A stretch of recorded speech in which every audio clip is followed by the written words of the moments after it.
Tiers livre, ce cycle écrire s'appelle Prendre. L'idée, c'est de sortir du champ des auteurs qui vont vers le livre et se saisir des usages du texte ou des usages artistiques de ceux qui sont en dehors du champ de la littérature. Qu'est-ce que ça bouscule à nos manières de récit dans la langue, mais qu'est-ce que ça bouscule à nos manières d'appréhender le réel, l'illusion, l'imagination. Qu'est-ce que ça change si on voit la ville d'en haut? Première proposition, la question de partition avec Chinnapan. Là, on va retrouver quelqu'un qui utilise le terme partition pour ce qu'il fait sur des scènes de théâtre. C'est Tadeusz Kantor. Et ma récompense, moi, à ce cycle, c'est qu'il ne s'agit pas de dire prenez cette technique et puis expérimente. Non, on est d'emblée dans des zones extrêmement neuves et donc en situation de recherche collective. J'en sais pas plus que vous, même moins. La preuve, je vais commencer par une histoire personnelle. C'était il y a 5 ou 6 mois. J'avais une grande armoire qui venait de mes grands-parents, ces choses de menuisier, mais qui avait au moins 100 ans. Et puis quoi en faire? Vous cherchez à la donner dans la famille, etc. Mais ça colle plus avec les logements d'aujourd'hui. Vous regardez chez les antiquaires, les bons coins, etc. Il y en a déjà 30, 40. Ils en veulent plus. Dans toutes nos campagnes, c'en était bourré de ces armoires-là. Puis à un moment donné, je m'y suis résolu. J'ai pris une grosse masse et je l'ai dézinguée. Évidemment, ce genre de rupture ou d'atteinte à la mémoire, on ne s'y résout que vraiment quand il faut, mais là on se prépare à déménager, c'est la même chose. On est fait nous-mêmes de cette suite de nos propres ruptures. Et puis cette tâche de mémoire, comment on l'assume avec... par quoi on remplace? Des choses plus petites, des photos. Les maisons aussi disparaissent, s'en vont. Et tenez, quand je suis arrivé tout au bout de cette armoire, j'ai trouvé cette planche. C'est écrit « Tenir debout ». Et j'ai pas trop compris, même si je vous la montrais à l'endroit, ça irait quand même mieux. J'ai même pas trop compris ni la fonction, ni l'usage. Mais en tout cas, pour moi, c'est un parfait slogan. Et donc, c'est tout ce que j'ai gardé de l'armoire, cette planche. Et quand ça cogne là. Quel rapport avec écrire et Tadeusz Kantor? Eh bien d'abord, quand je l'ai démoli, cette armoire, j'avais pris l'appareil photo, celui-ci, et je m'étais filmé en train de la casser. Pire que ça, je m'étais installé d'abord assis dans l'armoire, et j'avais tenté de faire des monologues dans l'armoire. Ah, évidemment, tout ça, c'était pas au point, j'ai tout effacé. Aujourd'hui, je crois que si j'avais un local plus grand, ce dont j'ai toujours rêvé, une espèce de truc d'artisan ou d'ancien garage, je sais pas quoi. En tout cas, quelque chose avec du ciment et de l'espace. Peut-être que l'armoire, je la mettrais au milieu, et puis peut-être que je m'en servirais pour de la fiction, mais c'est toujours ça qui, petit à petit, a installé un souvenir vague d'abord, confus, et puis de plus en plus précis. L'armoire, c'était celle de Tadeusz Kantor. Alors Tadeusz Kantor, en plus, j'ai pas une bibliothèque complète. La référence maintenant, c'est Solitaire intempestif. C'est 2 gros volumes, écrit 1, écrit 2, et ce dont on va parler, la pièce qui s'appelle Retour à la baraque de foire, elle est dans le tome 2 des écrits, parce que c'est une pièce très tardive, et le temps de le commander va m'arriver, mais je ne voulais pas reculer l'atelier. C'est maintenant qu'il devait avoir lieu. Et puis, j'ai aussi ces 2 tomes, qui sont aussi quelque chose d'historique, cette magnifique collection qui s'appelle Les Voix de la création théâtrale, mais ça remonte, je crois, 1990, quelque chose comme ça, 1993. Et là, j'ai le tome 2, c'est-à-dire le 18, mais il y avait un tome 1 de Kantor, le 11, et donc l'armoire, elle est dans le 11 et pas dans le 18, et baraque de foire, elle est plutôt dans celui-ci. Sinon, il y a ce livre-là qui, pour moi, a longtemps été le viatique essentiel pour ce qui concerne Cantor. C'est Denis Bablé, qui est un peu le maître d'œuvre de tout ça. Et là, ça s'appelle donc Thaddeus Cantor, le théâtre de la mort. Le théâtre de la mort, il y a eu le théâtre zéro, etc., le théâtre de l'éphémère. Donc c'est la dernière incarnation. C'est pas un titre vraiment général, même si évidemment c'est le plus prégnant et que les figures en sont là depuis le début de l'aventure de Cantor. Mais il y a aussi bien des études qu'un nombre très conséquent de textes de Cantor, dont certains évidemment qui sont repris dans les écrits des solitaires intempestifs, et puis ce cahier de photos. Et c'est dans ce cahier de photos que me restaient ces images de l'armoire.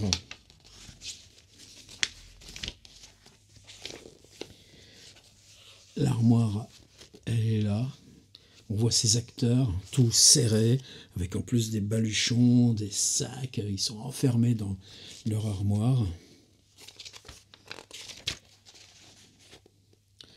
On le revoit ici sur cette double page. Ça correspondait vraiment à quelque chose qui s'était ancré en moi. Cette armoire remplie de figures, de souvenirs, d'obsessions, et qui devenait spectacle. Alors ça remonte à 1961. Et c'est une pièce de Cantor qui est justement la première frontière pour lui de ce qu'il appelait le théâtre de l'impossible. D'où le statut très emblématique pour lui de cette pièce, à l'origine de Witkiewicz. Il la reprend en 1966, mais là, cette fois, il l'appelle l'armoire. À lui, Der Schrank. J'en lis juste un petit extrait de ce qu'il appelle dans le petit manoir, partition. Acte 1. La salle est remplie de tabourets, de paquets de blancs clairsemés, de manière assez chaotique, hasardeuse. À un endroit sous le mur, une vieille armoire pourrie se dresse sur une petite estrade faite de simples planches. Dans un autre endroit, un grand objet recouvert d'une vieille bâche. En bas, sous la bâche, dépasse l'avant d'un tiroir sur roulette. L'intérieur du tiroir est pour l'instant invisible. Le tiroir est de grande dimension. Il peut contenir un être humain. La bâche possède sur sa partie supérieure une grande ouverture qui correspond à l'ouverture de l'objet mystérieux. Le bord métallique d'une ouverture ronde est visible au-dessus de la bâche. Sur le côté un peu plus bas, sous la bâche, dépasse une puissante vis terminée par une grande manivelle. Le tout rappelle un grand et absurde moulin à café ou une machine à hacher la viande. Le but de cet agrandissement reste pour l'instant inconnu. L'armoire est fermée. Un factotum introduit au milieu du public un chariot avec 2 enfants. Le factotum, comme on le sait, remplit toutes les fonctions. Il remplit les fonctions de laquais, d'homme à tout faire, de nourrice, de sbire, de fossoyeur, d'arrangeur. Le chariot est un chariot ordinaire à ordures, emprunté à l'entreprise de nettoyage de la ville, en métal grossier, un objet plutôt repoussant. Le factotum introduit le chariot, il le place au centre, il attend, il regarde la porte de l'armoire, il s'avance vers le grand objet. Cet objet porte dans le spectacle le nom de la machine à enterrer. Il monte dessus, par un escalier arrière. Il est déjà en haut. Il sort de l'ouverture des guenilles noires. Il les secoue. Il sort de plus en plus de guenilles. Il les secoue constamment, longtemps, une quantité infinie de longues guenilles. L'époussetage prend des proportions absurdes. Puis il commence à plier ses guenilles, etc. Les portes de l'armoire s'entr'ouvrent lentement. La mer se glisse furtivement hors de l'armoire. Dans une housse, comme un meuble, elle transporte avec difficulté un grand nombre de baluchons, également dans des housses. Elle ne s'en sort pas, tout se répand, tombe, elle ramasse, entièrement occupée par le ramassage de ses baluchons. Elle compte les baluchons, cherche quelque chose. Inquiète, elle fait demi-tour et disparaît dans l'armoire. Le factotum termine rapidement son travail, court vers l'armoire, ouvre le parapluie, il attend, bien droit, la mer réapparaît. Et plus loin, il y aura aussi... Le poète s'extrait du fond de l'armoire. Il se perd dans les tas de sacs, s'enfonce, se traîne, grimpant aux chutes. Plongé dans son intérieur, il sort de sa poche une masse de lambeaux, de papier, les éparpille, tente d'y lire quelque chose, bredouille quelque chose. Les enfants le traitent avec condescendance. Plus loin, ni bec, Niebeck s'extrait du gouffre de l'armoire. Le court dialogue avec le poète s'extrait du gouffre de l'armoire. Et puis il y en a d'autres, d'autres personnages. Laissons. Par contre, vous voyez, je l'ai lu comme un bloc. Je l'ai lu comme un bloc continu où les figures, comme il y a dans Thomas Bernhard, comme il y a souvent dans Bernard-Marie Coltès, La nuit juste avant les forêts, c'est parce qu'on sera dans un bloc, parce qu'on sera dans une prose continue, qu'il va falloir trouver l'énergie de comment, dans ce dispositif fixe, émerge une suite de figures.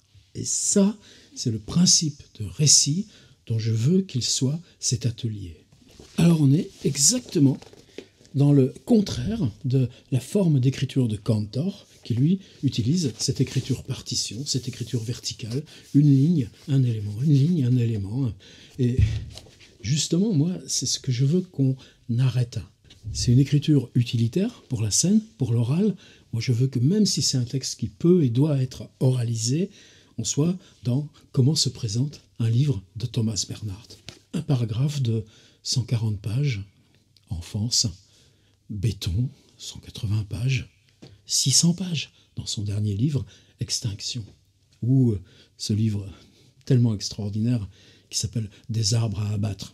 On est dans un fauteuil à oreille, il est fixe dans ce fauteuil à oreille, fixité du dispositif, c'est là où on est, nous, dans le travail, et puis surgissent, traversent dans la pièce, avec les figures en amont du temps, etc. Tous ces personnages qui font la masse du livre et se succèdent, s'enchevêtrent, se juxtaposent, sortent du fond pour venir vers l'avant. Et ça, donc, voilà, j'ai fini. Telle est ma consigne. Un dispositif fixe, et des figures vont sortir concaténées par ce dispositif. Évidemment, on ne va pas s'arrêter là, nous.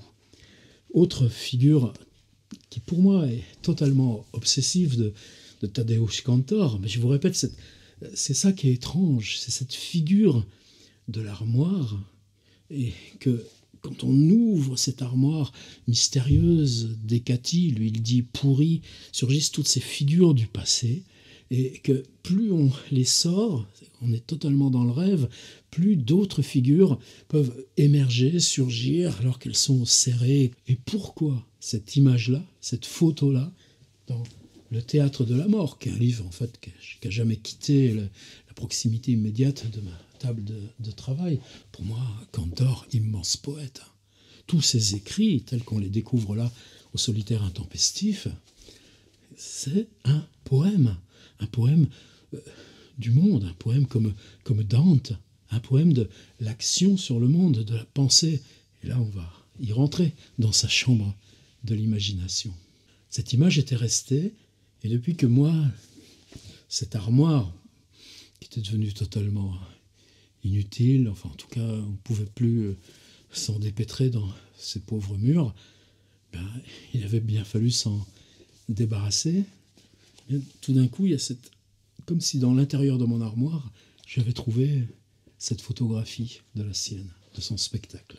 Une autre figure de Kantor qui reste pour moi, comme ça dans la mémoire un petit peu obsessive, c'est toute cette période aussi dans le milieu des années 60, où sur le bord de la Baltique, ça s'appelle Happening panoramique près de la mer.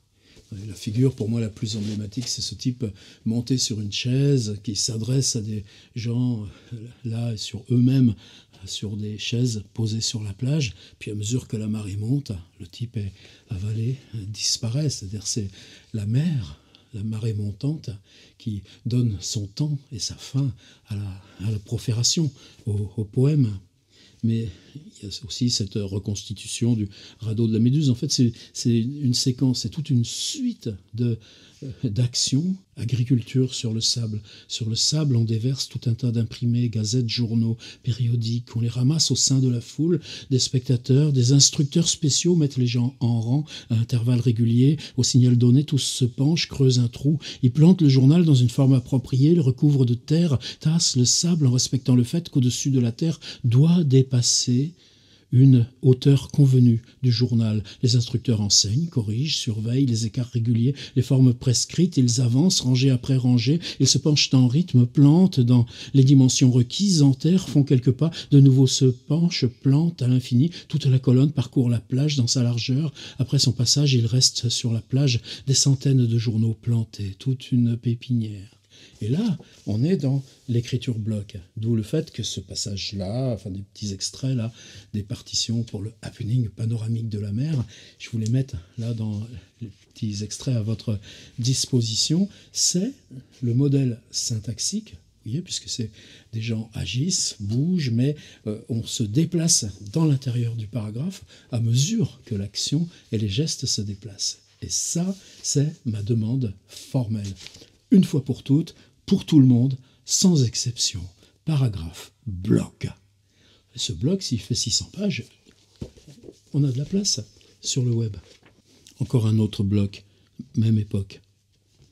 On dispose des chaises sur le sable, quelques centaines de chaises en rang à intervalles réguliers. Les premiers rangs avancent progressivement dans la mer. Le public occupe les places. Il se forme une masse compacte de gens. Maintenant, on égalise avec une extrême précision les rangs, les intervalles. On alterne et déplace les chaises, on déplace les gens, on redresse, on ajuste à l'infini de manière pédante, détaillée. On revérifie incessamment, on corrige. Et de nouveau, on ajuste dans tous les sens. On a la conscience de l'extrême importance de cet ordre en lui-même, insensé et obsessionnel. Un ajustement discipliné, la formation, la vérification, la subordination, un quadrilatère sédentaire vers le vide entièrement tourné vers la mer dans lequel il avance progressivement et régulièrement.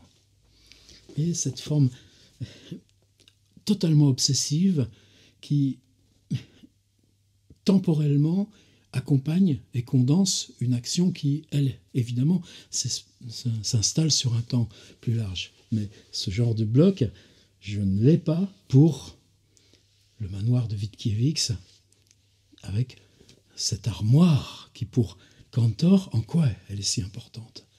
Eh bien, c'est que dans l'intérieur, il y a un poète qui est un double, ce qu'on retrouvera tout à la fin de sa vie dans ses ultimes pièces, comme celle qui s'intitule « Situation de l'artiste », où il y a lui-même, où il y a son double, où il y a lui enfant, etc., mais où reviennent ces mêmes personnages, et notamment la mère emballée, la mère avec ses pochons, qui sera ultra présente. Alors la phase la plus connue, la plus légendaire de Tadeusz Kantor, c'est ce qui se passe dans les années 70, avec l'énorme rupture qu'est la classe morte. La classe morte, des acteurs entrent, chaque acteur porte sur son dos un enfant mort, un mannequin. C'est toute une réflexion sur les mannequins et comment le mannequin ne remplace pas l'acteur, mais en quoi ce dédoublement permet à l'acteur de venir avec qui? Ben là, le cadavre de l'enfant mort que porte l'acteur, c'est lui-même enfant. Et qui est l'enfant à l'intérieur de nous-mêmes? Et ça, la classe morte, j'insiste pas, parce que il y a un effet comme ça, comme Gargantua pour Rabelais, qui écarte un petit peu l'énorme progression, le chemin, c'est le chemin de Cantor vers ces zones centrales de l'imaginaire, puisque Retour à la baraque de foire, c'est une des dernières pièces, alors que sa première, ça s'appelait Retour vers Ulysse. Donc cette idée du retour, c'est aussi le retour impossible dans la classe morte, puisque l'enfant qu'on porte, l'enfant qu'on est à l'intérieur de soi-même, l'enfant qu'on est dans le présent, dès lors qu'on est avec d'autres personnages enfants dans cette disproportion des corps d'adultes sur les petits mobiliers scolaires, c'est le mannequin mort dans son dos. Et la classe morte, évidemment, vous la trouverez, il y a des tas de captations sur YouTube, magnifique introduction. On passe de 1970 à 1975, en gros, de 1972 à 1978. En tout cas, on est dans cette décennie avec l'immense succès de la classe morte. C'est une pièce qui s'appelle Vilopol, Vilopol. Et là, c'est dans ce Vilopol que commence à intervenir comme personnage central. C'est plus l'armoire, c'est la chambre. Et tous les textes de Cantor tournent autour de ça. C'est sa chambre d'enfant qui vient sur la scène et devient le foyer de la scène. Et cette chambre, elle est un volume posé construit dans la scénographie, donc quelque chose qui formellement est une sorte d'armoire agrandie, mais accomplit exactement le même rôle. Et cette chambre d'enfant, il l'appelle sa chambre d'imagination, c'est-à-dire l'imaginaire au présent pour attraper le monde, là, dans juste la fragilité du présent. Et rappelez-vous comment le théâtre Kriko à Cracovie a commencé clandestinement dans un sous-sol pendant la Seconde Guerre mondiale. Cette entrée dans l'imagination passe par sa spatialisation, la chambre de l'imagination, et la chambre de l'imagination, c'est la chambre d'enfance. Là, je vais vous en lire aussi quelques lignes. Je suis désolé, là, la vidéo va prendre le pas sur les extraits. On cherche quelque chose à partir de ce que Tadeusz Kantor nous indique, mais il n'y a pas encore de réalisation. Et je suis très fier qu'on avance ensemble, parce qu'on est nombreux, parce qu'on partage, parce qu'on se lie les uns les autres, dans ce qui va se réaliser dans le récit, dans l'ensemble des récits que je vais recevoir, par chaque fois une figure unique, singulière, particulière. La chambre, ma chambre sur scène, réflexion nécessaire pour que les actions spontanées aient une pleine liberté. Ma chambre, quelques explications, digressions supplémentaires dans un tourbillon de réflexions, de sentiments, de doutes, d'espoir qui me tourmentent. Je dois mettre de l'ordre dans mon passé, achever l'examen de mes idées en fonction du jour d'aujourd'hui, déposer les vieilles dans le coffre du souvenir, tout simplement nettoyer le champ d'action pour un nouveau spectacle. Ma chambre sera sur la scène, quelle sera sa fable ? La chose se passe sur scène. Réellement, j'ai décidé d'emménager sur scène, d'avoir un lit, une table, des chaises et bien sûr des tableaux, les miens. Souvent, je m'imaginais ma demeure au théâtre, à l'intérieur, presque sur la scène, pas dans un hôtel. Donc, comme je l'appelle, pauvre chambre de l'imagination, sur scène, je dois la ranger. Elle ne doit pas avoir l'air d'un décor, ressembler sur scène, rassembler sur scène les objets de ma chambre, comme je le ferais si réellement je décidais d'y habiter, d'y vivre sur scène. Donc un lit, une table, des chaises, des portes, important.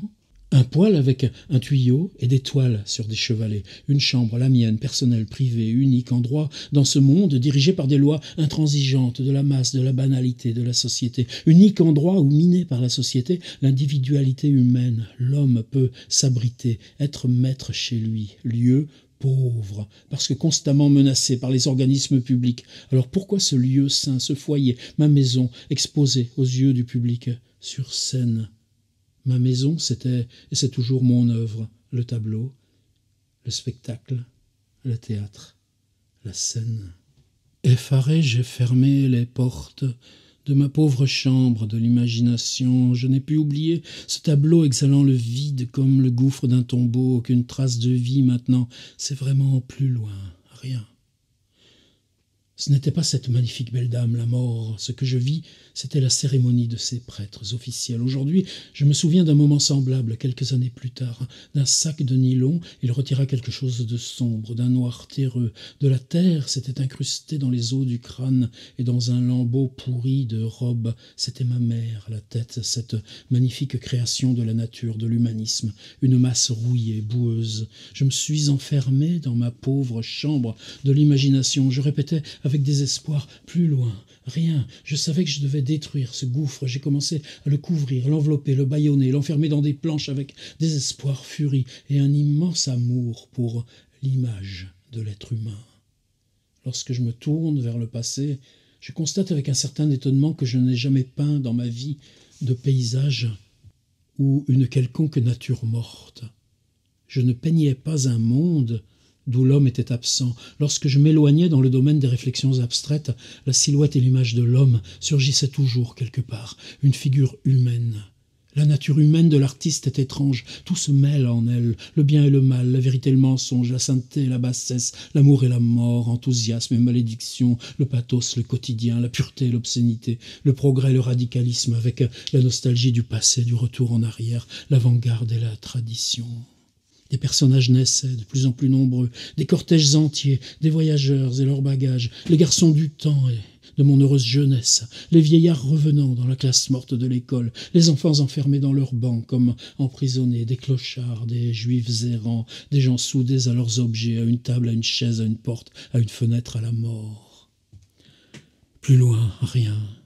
Depuis cette époque, la vie a pénétré dans ma pauvre chambre de l'imagination. Et cette chambre de l'imagination, quand elle est sur scène, elle est elle-même un tableau dans un cadre géant. Alors peut-être vous avez juste remarqué au passage comment le mot artiste, là, vient greffer son venin tout d'un coup par rapport aux figures biographiques, emblématiques, par rapport à ce qui est la marque permanence de Cantor, mais qui est vieux aussi, qui se retrouve bien ailleurs dans tous ces mouvements et ces auteurs polonais comme Witkiewicz, en tout cas toute cette première moitié du XXe siècle, qui est ce dédoublement. C'est-à-dire vous ouvrez une porte et là vous avez les morts qui attendent. Il y a toujours cette possibilité de convoquer les morts ou de se retrouver au milieu des morts qui parlent des vivants. Et ça, Cantor, une bonne masse des textes de jeunesse sur le théâtre zéro, c'est comment ce fantasme, je peux le travailler à la scène. Qu'est-ce qu'il induit pour la parole? Et puis à la fin, à mesure qu'on s'achemine vers Situation des artistes, où il s'agit vraiment non plus lui qui organise de l'extérieur le cadre, les personnages, qui les dirige comme une partition, physiquement, sur scène, avec son propre personnage, Cantor, moi, dans la page avec la distribution des acteurs, eh bien, il se dédouble et il devient, pour de vrai, le personnage principal. L'auteur, Tadeusz Kantor, moi, Tadeusz Kantor enfant, etc., etc. Et ensuite, il y a tous les personnages extérieurs, toujours avec la mère qui les conduit. Et à ce moment-là, on a ce texte sur la réflexion. Qui je suis comme artiste? Qu'est-ce que je fais comme artiste? Qu'est-ce que je peux changer en tant qu'artiste? Et c'est là où on a retour à la baraque de foire, dans la phase qui s'appelle théâtre impossible. Scène, baraque de foire, monde vide, comme l'éternité où la vie s'allume juste un instant comme une illusion. Misérable baraque, à l'entrée un vieux Pierrot décrépit, le visage fardé, trempé de larmes. En vain il cherche sa colombine, qui depuis belle lurette s'en est retournée dans quelque auberge. Avant que les souvenirs et l'image de cette scène ne disparaissent à jamais, avant que ce pauvre Pierrot ne s'éloigne pour toujours, quelque chose qui, peut-être, pourrait définir de la manière la plus profonde et la plus simple mon approche du théâtre. Bien qu'au cours des différentes périodes qui se sont succédées, aux différentes étapes et arrêts de mon chemin, j'ai écrit sur des pierres millénaires les noms des endroits. Théâtre informel, théâtre zéro, théâtre impossible, théâtre de la réalité dégradée, théâtre voyage, théâtre de la mort. Quelque part à l'arrière-plan, il y aurait toujours cette même baraque de foire. Et toutes ces appellations ne faisaient que la protéger de la stabilisation officielle, académique. C'est du reste un peu comme les titres des longs chapitres dans lesquels je triomphais des dangers par cette voie qui mène toujours à l'inconnu et à l'impossible. Pendant presque un demi-siècle, la pauvre baraque de foire, jetée aux oubliettes, y est restée, cachée derrière les idées puristes, les révolutions du constructivisme, les manifestations surréalistes, les métaphysiques de l'art abstrait, les happenings, les environnements, les théâtres ouverts, conceptuels, les amphithéâtres, les grandes batailles, les grands espoirs, les grandes illusions, en même temps les catastrophes, les déceptions, les pirouettes pseudo-scientifiques. Après tant de conflits, beaucoup d'étapes franchies, aujourd'hui je vois assez clairement le chemin déjà parcouru, etc. C'est dans un ensemble où la question de l'enfant, la mémoire de l'enfant est centrale. Encore pour la baraque de foire, retour à la chambre. La chambre de mon enfance est obscure, un cagibi encombré. Ce n'est pas vrai que la chambre de notre enfance reste ensoleillée, lumineuse dans notre mémoire. Ce n'est que dans les maniérismes, la convention littéraire qu'elle se présente ainsi. Il s'agit d'une chambre morte, d'une chambre des morts. C'est en vain que nous essaierons d'y mettre de l'ordre. Elle mourra toujours, etc. La fenêtre Au-delà, comme on l'a déjà dit, une route qui se perd dans le lointain. Et au bout, un bâtiment rose à plusieurs étages. C'est derrière ce coin de rue que disparaissait ma mère lorsqu'elle partait pour une longue période, derrière ce tournant qu'était la fin du monde. Vraiment, il faut lire Cantor en tant qu'auteur fantastique aussi. Même période, variation. Agence de location des chairs disparues. Dans le souvenir, il n'existe pas de personne franche et magnanime. Disons-le ouvertement, le fait d'évoquer les souvenirs est suspect et pas très clair. C'est tout simplement une agence de location. Le souvenir travaille avec des personnages pris en location. Il s'agit d'individus louches, de créatures médiocres, équivoques, qui attendent qu'on les loue comme des domestiques à l'heure, défraîchis, sales, mal vêtus, malingres, dégénérés. Ils jouent vraiment le rôle de personnages qui nous sont souvent proches et chers. Ainsi de suite. Tout ça pour en arriver à quoi? Le dispositif, j'en ai parlé. Armoire, chambre, siège, chaise devant la mer, mais en tout cas, le dispositif est prêt à accueillir le surgissement d'images, mais de surgissement de personnages.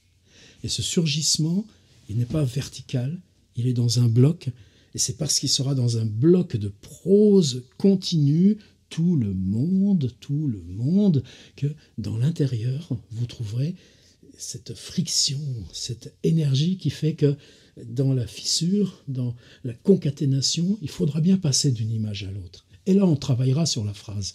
Et là, la phrase qui va émerger, à vous-même, elle est inconnue. Si on laisse en écriture verticale, ça ne marchera pas. Alors débrouillez-vous pour être prêt.